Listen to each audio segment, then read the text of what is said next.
Have you ever felt alone? Well, I have good news for you. You aren't. Hi, my creative cutie.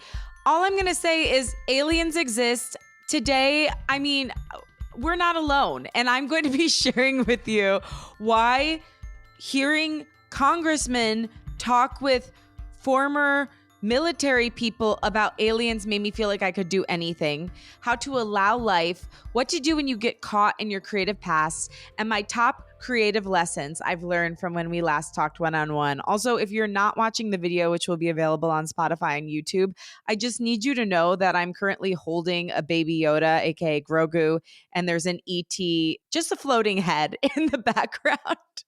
So go and check that visual out because I think it's something that you'll want to see. In the meantime, if you're new here, if you're a longtime listener, welcome to Unleash Your Inner Creative with Lauren LoGrasso. I'm Lauren LoGrasso. I'm an award-winning podcast host and producer, singer-songwriter, and multi-passionate creative. And this show is meant to give you tools to love, trust, and know yourself enough to claim your right to creativity and pursue whatever it is that's on your heart.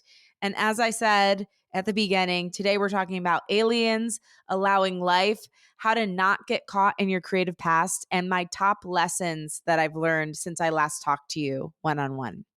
So first topic of discussion, aliens are real. Might as well just go for it, okay? This has been my big thing.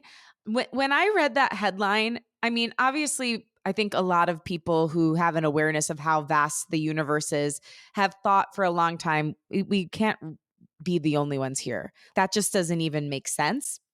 But to hear it discussed at length by very legitimate Congress people on both sides was mind-blowing. I watched the full 2.5-hour presentation. I highly recommend you do too. And I had been having a hard week leading up to that. I had been feeling, I don't know, as a creative, you get in those ruts sometimes where you just feel like, God, is anything I'm doing matters? What path am I even on? Do I really even want what I want? Am I making any headway? Is anyone hearing me? Just one of those kind of moments of questioning and a little bit of sadness over it, maybe even like wallowing in how I'm feeling. And hearing that there was life somewhere else, for whatever reason, it just took the pressure off me. I was like, you know what? If they like us, great. Maybe they will help us achieve our dreams. Maybe they will help us stop killing and fighting with one another. Maybe they'll help us finally see. Watching that Congress meeting, it was truly remarkable. I don't know when we've seen a bipartisan effort like this. And to see people, very strong Republicans, very strong Democrats getting along was kind of remarkable. It's like, okay, I think they know what they're doing. And by they, I mean the aliens, not the Congress people. So if they like us, great, because, they could have some deep wisdom that we don't have and help humans stop doing the worst parts of humanity and living up to the best parts. If they don't like us, great, because all the more reason to get started on your project or your life goals, because we could get zapped up tomorrow or down. Who knows where they linger? They said they're in the skies and the seas. So for me, it's like, all the things that I had been worried about, like, I'm like, oh, should I, go further in one direction, or should I like invest money into this thing, or should I put out this project? It's like, literally, Lauren, who effing cares? Aliens are real. Like, whatever they want for us or from us, like, either it's a good thing, a bad thing, or a neutral thing, but like, either way, if they like us, I think they're going to help us. If they don't like us, it's all going to be over at some point anyway. So we might as well go for our dreams now. And if they're neutral or just like either way, it just feels good to know that I'm not alone. Like, there are potentially, obviously we know that this is true on Earth and we should be thinking about this way anyway. But for some reason with like extraterrestrials, it just made more sense to me that there are potentially millions or billions or zillions or maybe more than that number. I don't even know what that number would be, of other beings in other dimensions who are feeling the same fears, worries, concerns, problems, and love that you are. Like somehow knowing that they exist made my problems feel less intense and more survivable and made me want to live in the moment more. I can't explain it, but it felt like somebody took a brick out of my chest and my head. Just knowing that there's some being somewhere else who know we exist, and now we're getting to know they exist. And it made me even think about, like, I wonder if on alien news they're like, the earthlings finally figured out that we're here. I don't know. It gave me a weird sense of peace in my heart. So anyway, long story short, I think no matter what, this is a good sign for us, and a sign that now is the time to unleash. Because when they get here, don't you want to show them your artwork? Don't you want to show them this cool new thing you invented? Don't you want to show them your music and sing for them and sing with them? Maybe they sing like, I can only imagine what an alien song sounds like. Like, I'd love to collab with one. A lot of my friends who are astrologers are saying this is very Aquarius of me that I'm getting so excited about this. But yeah, like I am. Duh. But here's the thing. There was a lot of apathy around the fact that potentially millions or billions or zillions of other life forms in other galaxies exist. And I understand that Earth has a lot of problems. And I have been the first one in the past to be like, screw space exploring. Like, we have problems on Earth. But to me, this is different. And to me, this is exciting and brings me great optimism and hope and a flicker of light in my chest and in my gut. And again, I understand there's a lot of things that are wrong with the earth, but I truly do not understand how you could get this information and not be in awe. And it kind of brought me to this other thought that I've seen pervading society, which is it seems like we live in an age where optimism is viewed as a character flaw. And I think that's bullshit. I want to make it clear that if you're a person who believes the best possible outcome and even magic is possible, you are not stupid. You are brave. You are awake to how big life is. I'm not saying you should be blindly optimistic. I think true optimism, what I call angsty optimism, is acknowledging all the bad and all the problems that exist while also maintaining a belief in your deepest, most true spirit that magic and beauty is possible. Looking at what's wrong, but also believing that it can be fixed.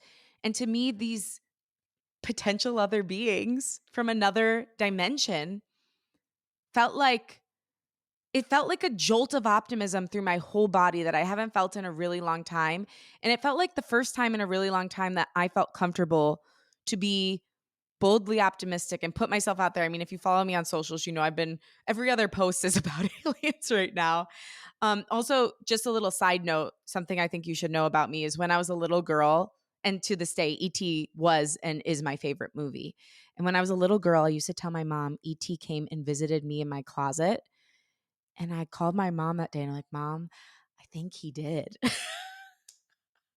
Because there's that scene in ET where they're in the closet. I think that's where I got it from. Either that or he was literally there. Who knows? Anything is possible.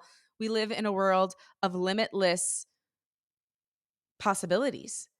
And yeah, I guess the button on this is if you are an optimist, don't let the world make you think you're stupid. If you were apathetic by learning that millions, billions, or zillions or more of other life forms exist in the world, I challenge you to really look at yourself and ask why you couldn't find any excitement or joy or optimism around that. If it's just that there are screwed up things on Earth, I challenge you to hold both realities that Earth is screwed up and hard and painful, and there's a lot of things happening that should not be happening here, and we need to work on that. And to believe that this is like a magical, incredible moment and it can give you a glimmer of hope. And we can use the magic of this moment to start to actually not cure, but work on some of our planet's problems and bring greater unity to the human race. So stop shitting on the optimists. We're the ones holding this country together. Okay, I'm taking off my jacket. Woo! But on the opposite end of the spectrum, kind of like what got me into that place where I was before I found out the aliens exist, feeling really down and feeling like, just in one of those moments where you're not sure if you're on the right track in life. I got caught in my creative past. About 2 weeks ago, I was out with my friends in Beverly Hills. And let me just take you through what happened. Beverly Hills gives me douche chills sometimes. I don't think people are still saying that, but I'm going to say it. It gives me like a creepy feeling. Like I feel so uncomfortable there. I feel like everyone's judging me. I feel like everyone's watching me. I think a good portion of this is a me thing. Like there's a part of me that doesn't feel good enough to be in Beverly Hills. But there's also a portion that's true and people are judgy and weird and kind of stuffy there. So just like baseline, I don't love going there. But it was a good place for me and a couple of my friends to meet up to go to dinner. And so I was hyping myself up. And even as I was like walking up to the place we were going to dinner, and I was listening to Lisa Weiner, who we just had on the podcast, talking about narrative healing. And I was taking in what she said, which is like when you're feeling disconnected from your body, be like, I have a body. I have a body. So like I was really trying to ground into the earth and like be present in the moment even as I was walking in. And the minute I walked into the restaurant, I just got like this tight feeling in my chest, like something was wrong. And we got in. Everything was kind of okay. We ordered a drink. I mean, this part was amazing. I got a drink in a little donkey mug, which you may not know this, but donkeys are my favorite animal. I think they're the kindest, sweetest, most beautiful animals. So that really tickled me. But we sat down at the table and then the waiter had weird vibes, and both of my friends that I was with like really didn't like his vibes. I thought he was okay, but then as the night went on, it got weirder and weirder, and I really saw what they were talking about. So there was a weird energy there. I just like altogether like did not feel good between the thing about Beverly Hills, whatever energy was in that restaurant, and then the waiter, and then the vibes like that were building upon the waiter getting weirder and weirder. I just kind of like collapsed in on myself. And I finally said to my friends, listen, I feel so weird being here. I just want to be really honest with you. I always feel weird in Beverly Hills. I thought maybe I was like past it, but the minute I walked into this place, I didn't feel good. When I shared that with them, it kind of like released. And then I was able to move on and have dinner and whatever. But they wanted to go out and keep hanging out and maybe dance and have more drinks. And I wasn't feeling good. So I said, you know what? Let's walk to my car and then I'm going to drive you to wherever you want to go next. And I'm going to head out because something's not right. I don't feel right. But we walked out and they were like, wait, we're going to go this way. Why don't you just come with us? And I didn't trust myself in this moment. Key number one, if your body's telling you no, listen, you're not wrong. But I was like, I did want to spend more time with them. I was like, maybe I'll feel better. And in that moment, I had like a little jolt because we got outside away from the restaurant and away from the weird energy. So we started walking, but then my feet started hurting. And then they brought up this place that years ago, before I even started my career in LA in media, I had auditioned at to sing. And it's actually called, do I want to name check them? No, I won't name check them, but it's like you can put two and two together. It's like one of the most exclusive steakhouses in Beverly Hills. And I had auditioned there back before I really made any money, when I was really solely just pursuing music. And I was so excited about the audition. And I was really feeling like this could be a great thing for me because it paid really well. And, maybe I could quit one of my 3 jobs at the time and just go for this. And I auditioned, and the guy who auditioned me just made me feel so small, and I didn't get it. I never even told anyone that I auditioned there or that I didn't get it because I don't know, it's weird. Even back then, there was a part of me that was like so humiliated by that. And I thought at the time, I can't even get a bar gig. So how am I going to make it in this industry? And I had kind of like squared that away. There's some creative pain points that we deal with, and there's some we don't. I never cried over this. But I remember feeling humiliated and really small and bad about myself. But at that time, I just bottled it up didn't think much about that place. Had been invited to that place a couple of times. Like I even have a good friend that like sings there from time to time, but I just can't. I never wanted to go back, and I guess somehow I never put two and two together that there was still some activation there. And so my friend brings up we're going to go there. I mentioned like briefly like, oh, I auditioned there, but I didn't get it. And as we walk in, we walk up to the front desk, and then we ask the guy at the front desk, hey, is there live music upstairs? And the guy says, yes, but not for you, which is interesting. Put a pin in that.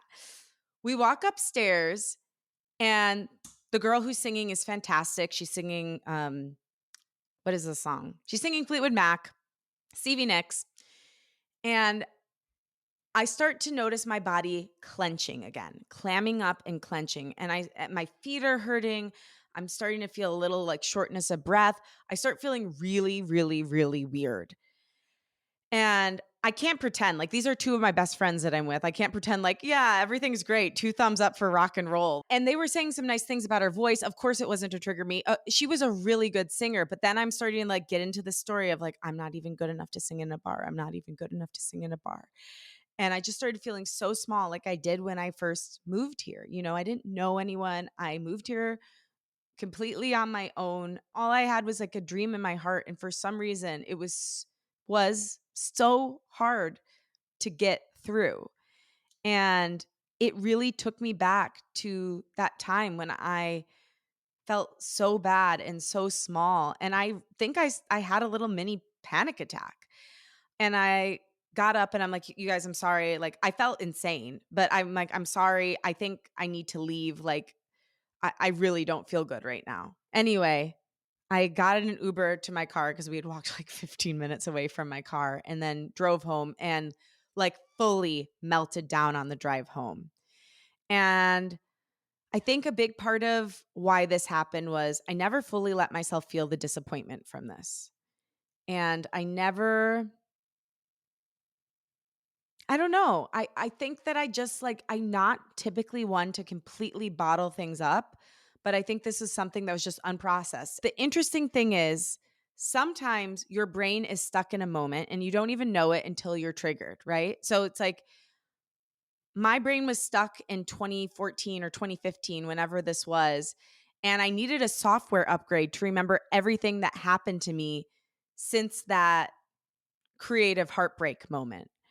And it just took me back there. So when I brought this up to my therapist, I wanted to take you back to the guy at the front desk who said, yeah, there is live music up there, but not for you. She said to me, what if that man was like your angel and he was telling you that to bring this up to the forefront so that you could finally deal with it? Because that's an interesting way to say it.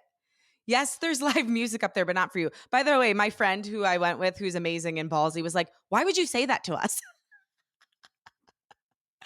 But anyway, it was a really interesting moment. And what my therapist had me do in that moment, if you have something like this, whether it's creative or life, it's easy to be right back where you were when the heartbreak happened or when you were in your darkest moment if you're triggered somehow. But what my therapist had me do that was so great was she had me go through everything that's happened since then. She said, go through everything significant that has happened since then to remind your brain that you are not the same person you were when you auditioned and got rejected there. And so I went through everything, good and bad. I went through all the music I've put out, the jobs I've had, the breakup I went through, the love I found with Timmy, the fact that I bought my condo. Like, I am a completely different person from 8 or 9 years ago. And yet my brain and my heart were still back in that moment where I felt like I had nothing and was worthless. And that wasn't true then, but it's really not true now as far as how much I've even grown, like spiritually, emotionally, the therapy I've done. So anyway, sometimes you just need a software upgrade and you need to let yourself feel the disappointment that you hadn't felt yet or the pain or whatever it is. And I thought it was important to share that story because it was a huge, huge revelation for me. And talking about time and feeling and changing over time, I want to talk about allowing life. So I have this incredible friend, and her name is Mitra. She's been on the podcast. She is one of my greatest spiritual teachers and just an angel to me.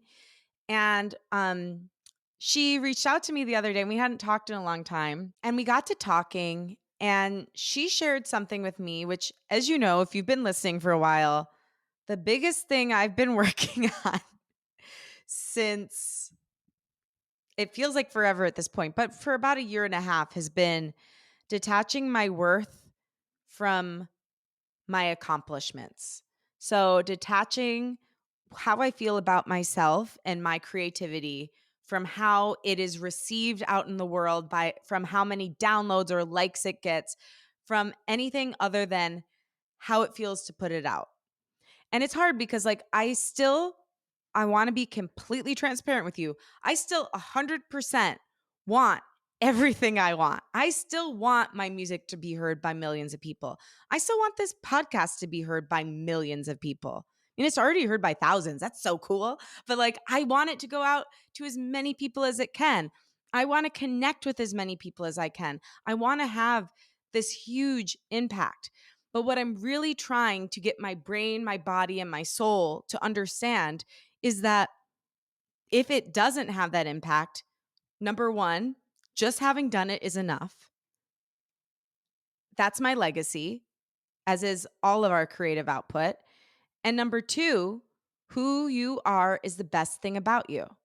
So to remember who I am on the inside is more important than anything out. Like all the stuff outside of you can be stripped from you, including our relationships, which is terrifying.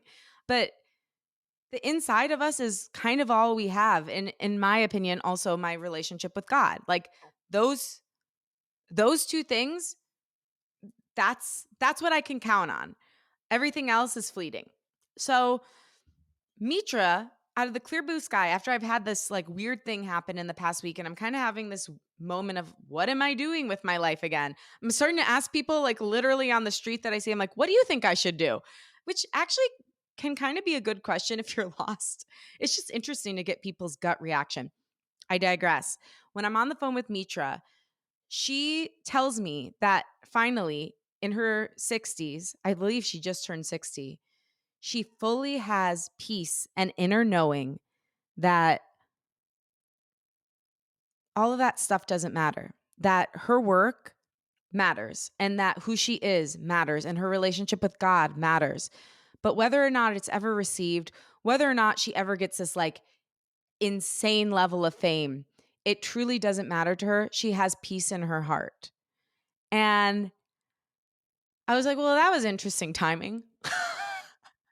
Well, with Mitra, it always is because she is just connected spiritually and to me. So it was interesting though. She told me that she struggled with it for years, all the way up until this age she's at now. She said, I got it a little bit in my 30s. I got it a little bit in my 40s.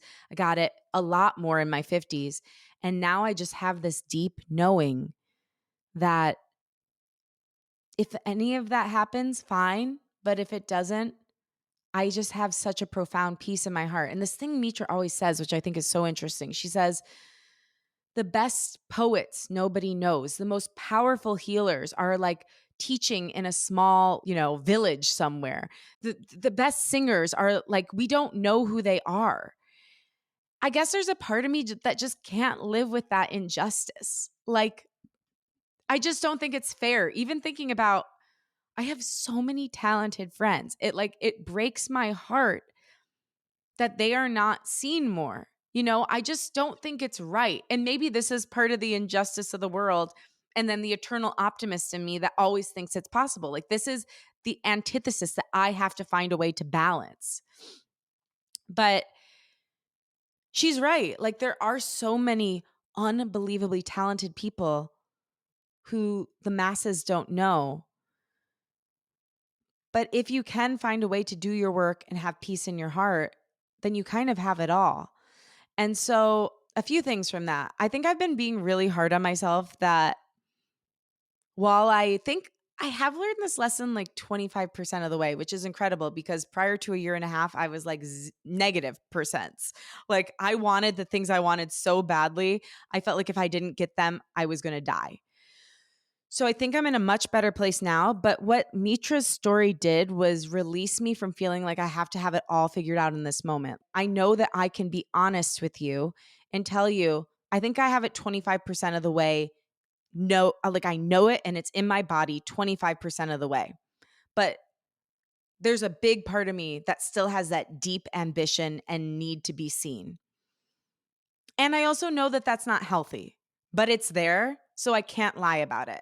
And I'm really looking forward to whatever that day is that I have that peace in my heart that Mitra has, because that is the way. Mitra also said this amazing thing to me, which I've been going back and forth and asking people, what do you think I should do? And I didn't even ask Mitra what she thought I should do. Because, I think I've been talking about on the podcast for a long time.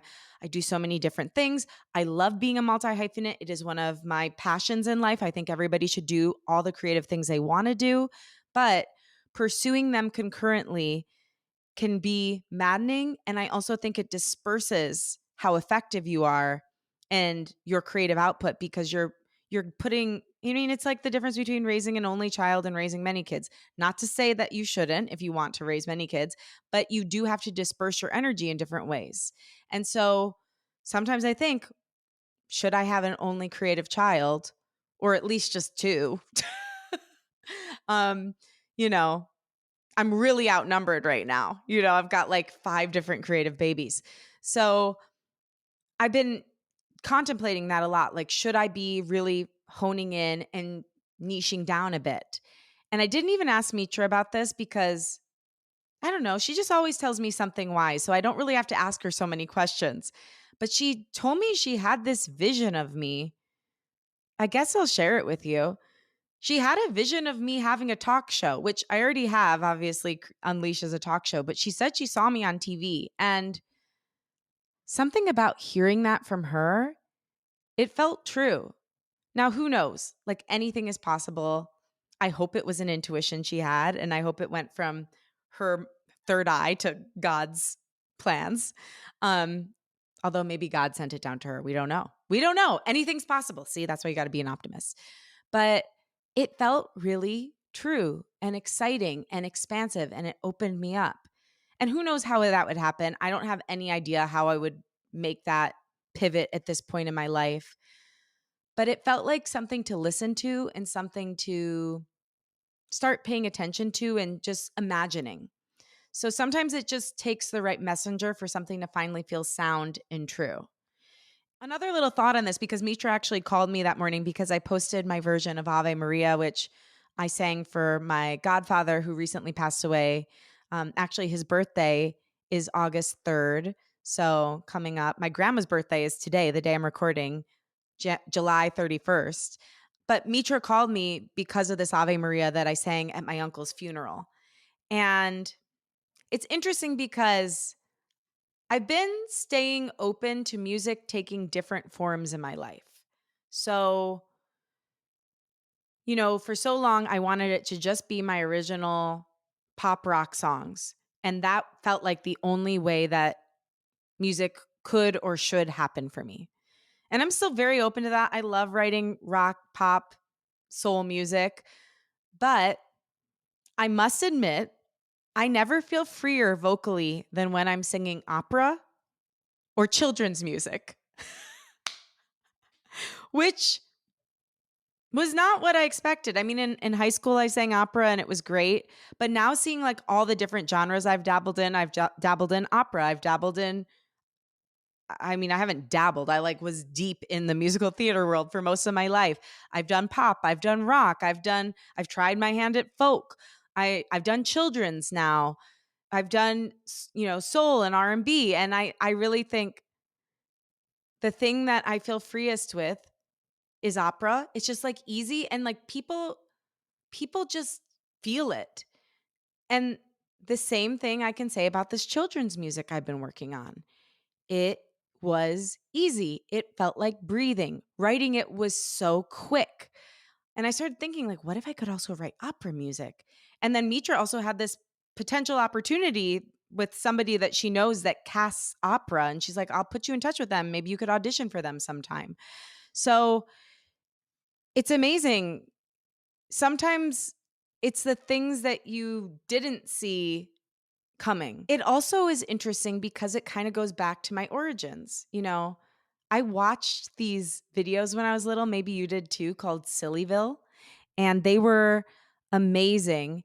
And they were all children's songs, and there were all kinds of different ones. There was one was like, "My mommy comes back. She always comes back. She never would forget me," which I used to listen to because I would cry every time my mom went to work.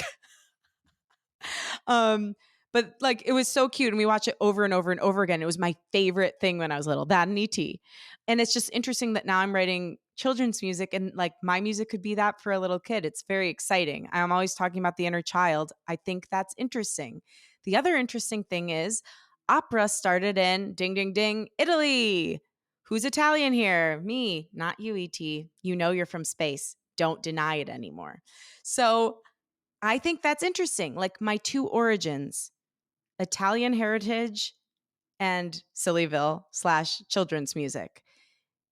It's not what you'd expect, but somehow I'm getting back to basics through these two genres in this weird way.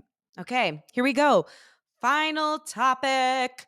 Okay, so these are some rapid fire creative lessons that I've learned or relearned in the last month. First one, sometimes bigger platforms are not the better ones. Does that make sense? Sometimes the bigger platforms are not better. Okay. So if you follow me or Unleash Your Inner Creative on Instagram, you know my Lauren LoGrasso account has a lot more followers than my Unleash Your Inner Creative account. It's like, I think the Lauren LoGrasso one has like 25,000. The Unleash Your Inner Creative one has like 1,300. But what's interesting is from the two pages, the Unleash Your Inner Creative page sometimes gets more engagement and for sure gets more conversion. Meaning, if I say, hey, go check out this episode, go check out this link, would you support this thing I'm doing? So many more people go ahead and do the thing than when it's on my Lauren LoGrasso page. And I just think that's interesting because to me, it shows a bunch of different things. Probably one is that like the Unleash Your Inner Creative page is more consistent. It's almost always about the podcast. So people kind of know what to look out for there and are more engaged with it, probably because they know what they're getting more. That's my analytical perspective. The other one is it doesn't matter. Your numbers really don't matter. It's about what people are doing. So if you have a higher percentage of people who support you, even though your numbers aren't as big, it really matters not. It's about the people who are going to travel with you from platform to platform or creation to creation, not about the total number. So it's about the support you get, not the numbers, if that makes sense. And I just have been astounded that like it's like 3 times higher the conversion rate on Unleash Your Inner Creative versus Learn the Grasso, which if you follow me on Learn the Grasso, show up for me, baby. But I also get it. And it was just like a good reminder for me that like numbers can be deceiving. It's really more about whether someone's willing to go the extra mile to support you and convert. Okay, next one. Don't forget about what helps you. I have recently gotten back to yoga. Oh my gosh, what is wrong with me that I ever forget how much yoga helps me? Every time I do yoga, I grow. I'm a better person. I'm a happier person. Feel more at home in my body. My body gets so toned so fast. It just responds well to yoga. I feel so accomplished. I feel just like I have my words more at the front of my head versus floating out in space somewhere and trying to grab them down. It is probably the simple, greatest life hack that I have. And yet, this has been my pattern with yoga. Get obsessed with it for 2 to 3 months and then stop doing it for 2 years. And I'm just really hoping that this time I don't do that again. So hold me accountable because this has been incredible. I mean, the greatest thing now is I don't even have to go to a class. I can take live classes online, and I'm doing them about 2 to 3 times a week. And it has been so life changing. I will say, for me personally, and I don't know what your learning style is like, I'm an energetic learner. And so I don't get nearly as much out of something that is pre taped. Doing these classes live has been extraordinarily helpful to me because I'm still getting the feeling as if I'm in a class, but I don't have that high barrier to entry of getting to the class. I do, once I get in the swing of things and I'm like consistent with this for a couple months, want to go back to in-person classes, but for me right now, like this has been crucial to getting back to yoga and doing it more often. And whatever your yoga is, get back to it and maybe your yoga will be yoga. But for me, it's been incredible to increase creativity, like even just the thoughts that come down while we're in yoga class. It just helps you really appreciate your body too. I can't say enough good things about it. Yoga's my soulmate. Next lesson. This might seem like a dead giveaway, but unfortunately for me, it hasn't been in the past couple years. I've gotten into a terrible habit where I have like almost zero silence a day. So no matter what I'm doing, I'll take my phone and I'll put on a podcast, I'll put on music, I'll put on The Office. I'm almost never without sound. And that's just not healthy. How am I going to allow thoughts to come down and to generate new creative energy when all I'm doing all day is taking in other people's energy? You know what we've talked about, creative debt. When you're taking in so much creative energy from other people, you don't have any creativity left to spend. So, a small effort I've been making lately, which has been tremendously helpful, has been showering without sound. Shower without sound. If you usually listen to a podcast, if you usually listen to music, shower without sound. See what you learn, hear. I mean, songs have been coming to me, ideas for podcasts, ideas for writing that I want to do. Also, just it's good to kind of get a take on where are you in life? You know, if you're always listening to someone else talking, you don't have much of a chance to hear your own voice and hear where you are. So that's been great. I've even been driving without sound. I drove home today from an appointment I had and didn't play the radio, didn't play my podcast, didn't play music. It was really good to hear my own voice. Oh my God, that just reminded me of something so embarrassing, but I'm going to share it with you. Okay, so speaking of driving home without sound, I was like in the moment, I was zen. You could say I was a little too present because here's what happened. I stopped and got a coffee, drove up to what I thought was the exit of the parking lot I was in. And all of a sudden, this like runner comes by. By the way, it was like 90 something degrees. I think it was almost 99 degrees today in LA. I don't know. It was hot. This runner comes by and he's like doing all these weird hand signals to me and he's like saying like back up and I'm like I'm trying, but then he ran behind me, so I was really confused. And then all these people are like honking at me as they go by. I'm like, why are people being so rude? This is bizarre. LA is going crazy. Then all of a sudden this nice like lady who's with her daughter and they're both like really signaling to me and they're honking and I'm like, oh, people are acting so weird. And then I realize, oh my God, Lauren, you're not at the exit. You're on the sidewalk about to go over a massive curb. I don't know how. I don't know what was wrong with me. Again, maybe I was too present in this moment, but I was about to wreck my car and all those people were trying to help me. And I think that this is like a really good lesson for us that sometimes we think people are hurting us and being rude to us when really what they're doing is teaching us, or even in some instances like this one, trying to save us from making a massive mistake that will cost us dearly. And I think that happens metaphorically in a lot of different ways, but this one was pretty literal. I was humiliated after because what could make you feel like a bigger idiot than that? But I also was so grateful at those people's kindness. They all took time out of their day to be like, bitch, back up. And that they saved me. And I'm so grateful for them. If you're listening and you saw me, thank you. I'm so embarrassed, but I'm so grateful. Okay. Next, go back to what you loved as a child and see if it still holds up for you. So, Obviously, this is something I brought up with the children's music.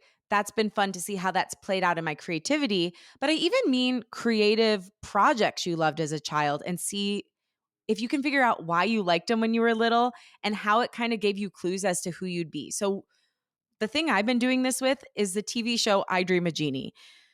I'm revealing so much of my inner world to you today. It feels good to get this off my chest. But when I was little, my favorite TV show was I Dream of Jeannie, a show that premiered, I think, 25 or 30 years before I was born. So I was kind of always a throwback as a human.